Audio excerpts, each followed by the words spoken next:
नमस्कार दोस्तों, stock market studies में फिर से एक बार आपको बहुत-बहुत स्वागत है। तो आज मैं फिर से आपके सामने कुछ इंपॉर्टेंट कंपनी का अपडेट शेयर करने वाला हूँ। तो इस वीडियो को पूरा लास्ट तक देखिएगा और अभी तक अपने चैनल को सब्सक्राइब नहीं किया तो जरूर कर लीजिएगा। कंटिन्यूअसली इन्फॉर्मेशन और अपडेट्स पाने के लिए चैनल के ऊपर बने रहिएगा। तो चलो फटाफट देख लेते हैं कौन सा कंपनी है इस वीडियो के अंदर। फर्स्ट जो कंपनी है जिसके बारे में बात करूँ उसका नाम है ज़ोमैटो। देखिए ज़ोमैटो एक ऐसी कंपनी है जिसके ऊपर आपको एक चीज़ को नोटिस करना होगा कि ज़ोमैटो जिस तरीके से खुद को रिप्रेजेंट किया, जिस तरीके से खुद को एस्टेब्लिश किया, वो सचमुच में देखने वाला बात है क्योंकि जो कंपनी एक एक टाइम लॉस मेकिंग था, वो लॉस मेकिंग कंपनी आज पॉजिटिव में कन्वर्ट हुआ मतलब रिजल्ट पॉजिटिव में लेके आया। यही सबसे बड़ी बात है क्योंकि कंपनी के अगर बेसिकली क्वार्टरली रिजल्ट देखेंगे तो कंपनी किस तरीके से देखिए इतने बड़े लॉस करने के बाद फाइनली 2 करोड़ से प्रॉफिट स्टार्ट किया, उसके बाद 36 करोड़ किया, उसके बाद 138 करोड़ किया। तो इसका मतलब कंपनी लगातार खुद के प्रॉफिट को बढ़ाते चले गए। तो बेस तरीके से कंपनी का प्रॉफिटेबिलिटी बढ़ता हुआ देखने को मिले। उसी तरीके से अगर देखा जाए कंपनीज के ऊपर क्वार्टरली से के साथ साथ कंपनी का जो मतलब ईयर ऑफ ईयर बेसिस में देखा है तो कंपनी के देखिए लॉस मतलब कितनी ज्यादा लॉसेस था, 1000 करोड़, 2000 करोड़, 1200 करोड़, उसको मतलब मिटाकर अभी सिर्फ 12 करोड़ के आसपास लॉसेस है। मतलब लॉस को एकदम मिनिमाइज कर चुके हैं और भी लॉस मिनिमाइज हो जाएगा क्योंकि कंपनी एक बहुत बड़ा डिसीजन यहाँ पे ले चुके हैं। इस डिसीजन के बारे में बात करूं, अभी देखिए वो गुड अपडेट क्या है, उस अपडेट के कारण कंपनी का अच्छा खासा ग्रोथ और भी बढ़ने का चांसेस है।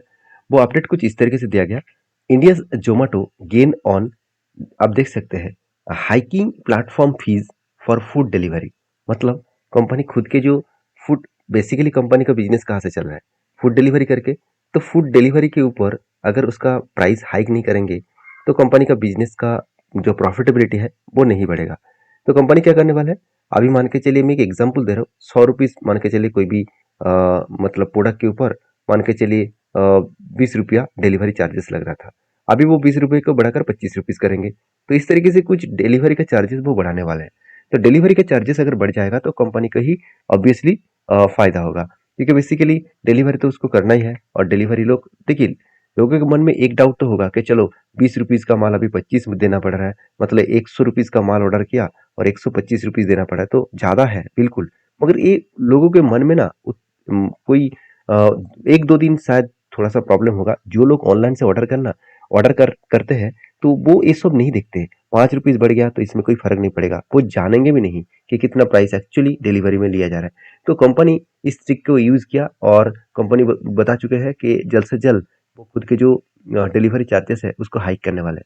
तो इस डिलीवरी चार्जेस अगर हाइक हो जाए तो कंपनी का जो, मैं पहले ही बोल चुका, जो प्रॉफिटेबिलिटी है वो और भी बढ़ने का चांसेस रहेगा क्योंकि डिलीवरी चार्जेस मान के चलिए 5 रुपया बढ़ा दिया तो 5 रुपया तो और उसको जो डिलीवरी कर रहा है उसको तो नहीं देना पड़ेगा ना।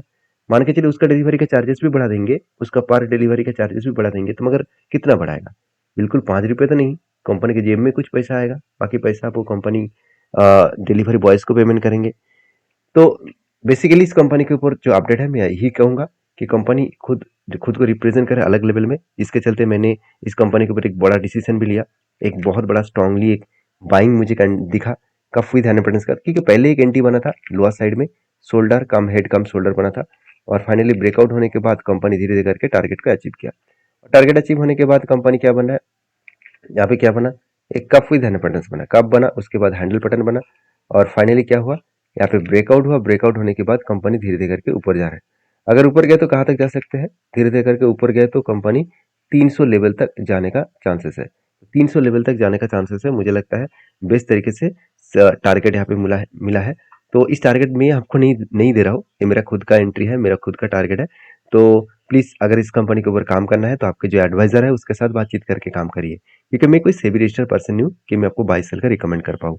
मेरा काम है सारी चीजों को समझाना, आपका काम है समझ कर काम करना। तो नेक्स्ट जो कंपनी उसका नाम है सुजलॉन एनर्जी लिमिटेड। देखिए सुजलॉन एनर्जी लिमिटेड जो है वो बेसिकली देखा जाए तो विंड पावर प्रोजेक्ट में इंडिया की सबसे लीडिंग कंपनी है और सबसे पुराना कंपनी है। 1995 में स्टार्ट हुआ। इस कंपनी का बेसिकली बहुत सारे बिजनेस था, उस सारे बिजनेस को बंद करके अभी सिर्फ विंड प्रोजेक्ट के ऊपर ही कंपनी ध्यान दे चुके हैं।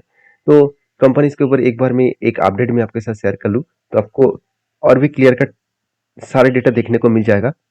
जैसे आप देखेंगे कंपनी का मार्केट शेयर, देखिए मार्केट शेयर में 33% विंड इंस्टॉलेशन सेगमेंट के ऊपर कंपनी का दबदबा है।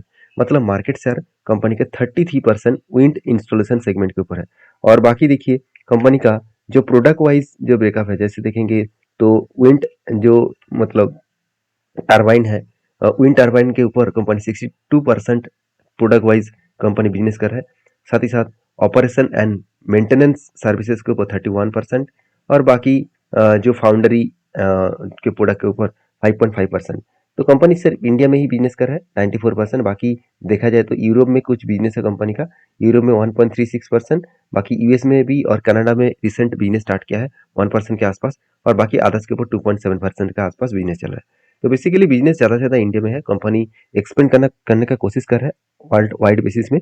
तो देखा जाएगा वो एक्सपेंड कितना कर पाते हैं। तो उससे पहले एक चीज़ों को नोटिस करना, कंपनी का जो बिजनेस है वो विंड प्रोजेक्ट के ऊपर ही कंपनी का पूरा बिजनेस को ज़्यादा से ज़्यादा ग्रोथ कर रहा है।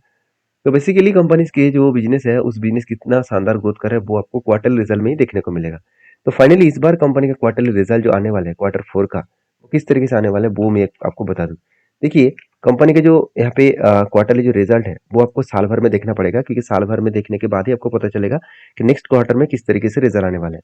देखिए जो सेल्स का ग्रोथ है, मतलब कंपनी जो सेल्स किया वो पॉजिटिव तो है मगर उतना ज्यादा पॉजिटिव नहीं है। तो एक्सपेंस को मिटाने के बाद कंपनी का नेट प्रॉफिट देखिए कम होगा। तो एक्चुअली कंपनी का प्रॉफिट क्या है, देखिए प्रॉफिट हुआ 833 करोड़ से 900 करोड़। तो आप कहेंगे सर यहाँ पे तो ऑपरेटिंग प्रॉफिट तो पॉजिटिव है मगर यहाँ पे नेट प्रॉफिट क्यों इतना कम हो गया। नेट प्रॉफिट इसीलिए कम हो गया क्योंकि कंपनी का आधा से इनकम में पिछले सालों में ज्यादा पैसा मिला था जो इस साल में नहीं मिला, तो जिसके चलते कंपनी का एक्स्ट्रा प्रॉफिट देखने को मिला है। इसमें कोई चिंता करने का जरूरत नहीं, कंपनी के इस तरीके से हालत चलते रहेंगे। कंपनी का पिछली बार आधा से इनकम से इतना प्रॉफिट इसीलिए हुआ था क्योंकि कंपनी खुद के जो कुछ बिजनेस था उसको बेचा था, तो उसके बेचने का जो पैसा आया था वो बिजनेस के ऊपर ही फिर से लगा दिया। तो मतलब उस वो एक्चुअली एक अर्निंग के हिसाब से देखने को मिला, आधा से इनकम के हिसाब से देखने को मिला, और यही कारण की वजह से पॉजिटिव देखने को मिला। बाकी देखिए कंपनी के देखिए सेल्स में तो उतना खास ग्रोथ नहीं है, नेगेटिविटी है, मगर प्रॉफिट ग्रोथ बहुत स्ट्रांग है। और बाकी इस कंपनी के ऊपर जो CAGR परसेंटेज है वो भी बेस्ट तरीके से देखने को मिला। और देखिए कंपनी के ऊपर एज ए इन्वेस्टर प्रोमोटर के बाद FIs के पास देखिए सिर्फ 5% का होल्डिंग था। अभी 5% होल्डिंग को वो बढ़ाकर 19% तक लेके गए। तो सोचिए इंस्टीट्यूशन कितना बड़ा माल उठा रहा है। DS के पास 13% होल्डिंग था, वो बढ़ के हो चुके 6.5%। मतलब बेस्ट तरीके से यहाँ पे कंपनी का रिजल्ट और इन्वेस्टमेंट देखने को मिला। और उसी कारण के वजह से स्विट्जरलैंड के ऊपर एक लंबा धमाका ऑलरेडी हो चुके हैं। लंबा धमाका मतलब कंपनी जो कोविड के टाइम में कंपनी का जो प्राइस था सिर्फ के सिर्फ 1 रुपीज के आसपास देखने को मिला था, और आज कितना है, आज करीबन 50 के आसपास गया। तो 1 रुपीज से 50 का मतलब आप सोचिए कितना बड़ा टारगेट कंपनी दे चुके हैं।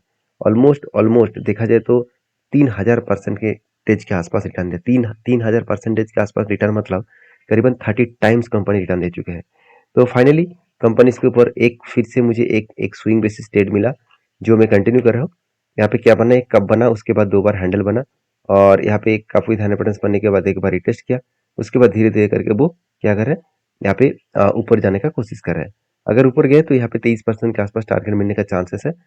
बाकी आपके क्या राय है जरूर मुझे कमेंट्स करना, क्योंकि कंपनी का जो सिचुएशन है उस सिचुएशन के हिसाब से बात करूँ, कंपनी का आगे बढ़ने के जो मतलब पोटेंशियल है वो आपको फ्यूचर में जरूर दिखेगा।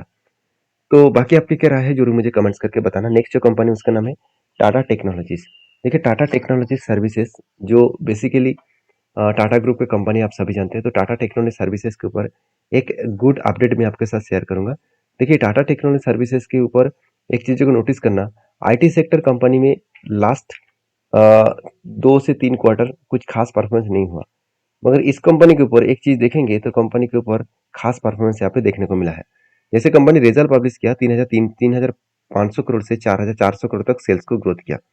मान लो तो एक्सपेंस को ज्यादा किया, एक्सपेंस ज्यादा करने के बाद भी कंपनी का नेट प्रॉफिट 430 करोड़ से 600 करोड़ बना, जो बाकी IT सेक्टर में उतना खास ग्रोथ नहीं देखने को मिला।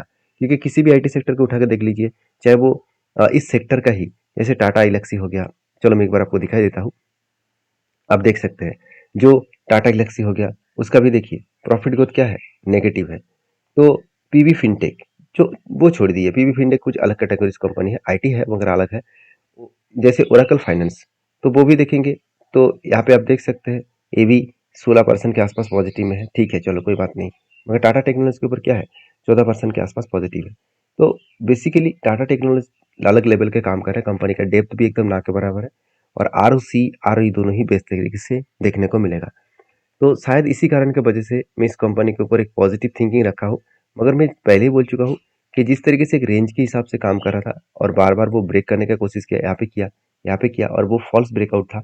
अभी देखिए यहाँ पे ब्रेकआउट किया, ब्रेकआउट कंफर्मेशन भी किया और मैंने आपको ये बताया कि जब तक इस रेंज को ब्रेक ना करे, जब तक 1100 मतलब 1166 इस लेवल को ब्रेकआउट ना करे, तब तक मैं कोई डिसीजन नहीं लूंगा। तो मुझे लगता है यहाँ पे थोड़ा सा होल्ड करेंगे, उसके बाद ब्रेकआउट करने का कोशिश करेगा। तो देखा जाएगा क्या होने वाला है। तो आपके क्या ओपिनियन है जरूर मुझे कमेंट्स करके बताना। नेक्स्ट जो कंपनी है उसका नाम है टाटा मोटर्स। देखिए टाटा मोटर्स के रिजल्ट जल्द से जल्द आने वाला है। तो रिजल्ट आने के बाद एक कम टाटा मोटर्स एक गुड अपडेट देने वाला है। कंपनी एक के बदले दो शेयर आपको स्प्लिट के हिसाब से देने वाला है।